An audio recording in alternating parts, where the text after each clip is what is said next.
Hello students, in this video we are going to discuss the unification of Germany, Italy and Britain. First we come on the topic German unification. Germany was under the control of three foreign powers, Austria, Denmark and France. Liberals took the initiative to unify Germany. Educated middle class was included in liberals, but Junkers, monarchy system and military opposed the unification of Germany. Junkers were those persons who had a large number of patches of land and they were influential persons. As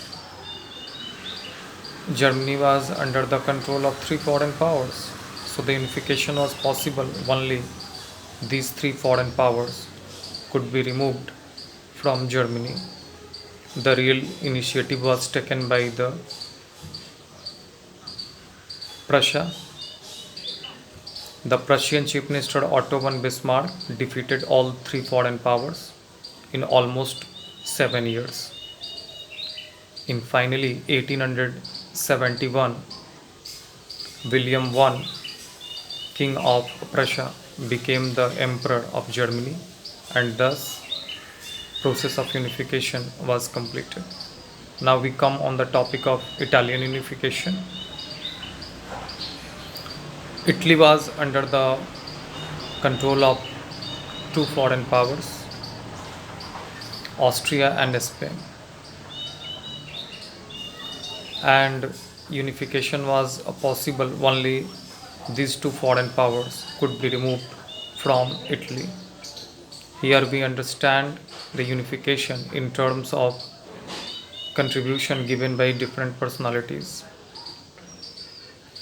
Role of Mazzini. Mazzini formed several secret societies. He formed Young Italy and Young Europe.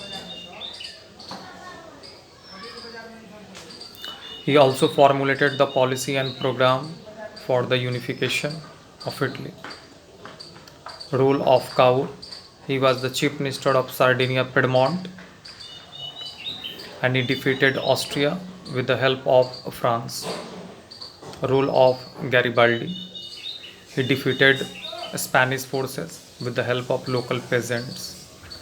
He also formed a military group named Red Shirt.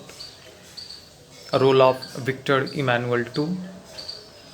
He was the king of Sardinia Piedmont and in 1861 he became the emperor of Italy and thus unification process was completed.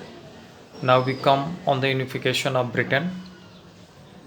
British unification has two parts: unification of Scotland with Britain and unification of Ireland with Britain. First, we understand the unification of Scotland with Britain.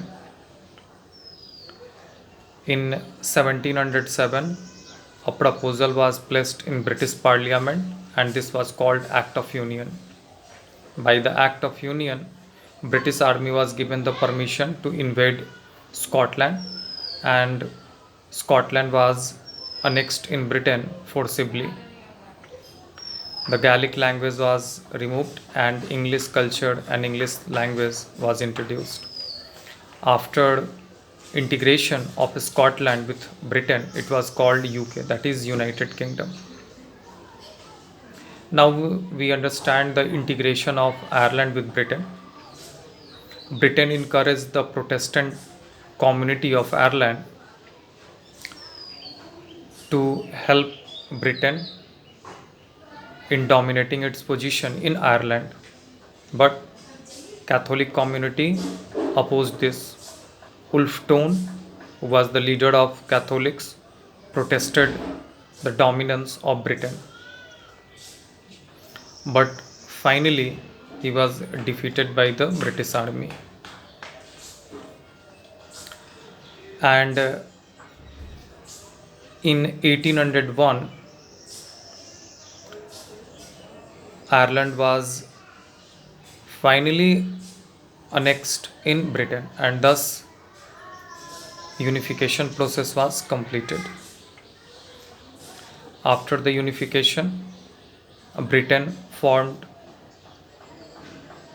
national flag in form of Union Jack, national anthem, God save our noble king.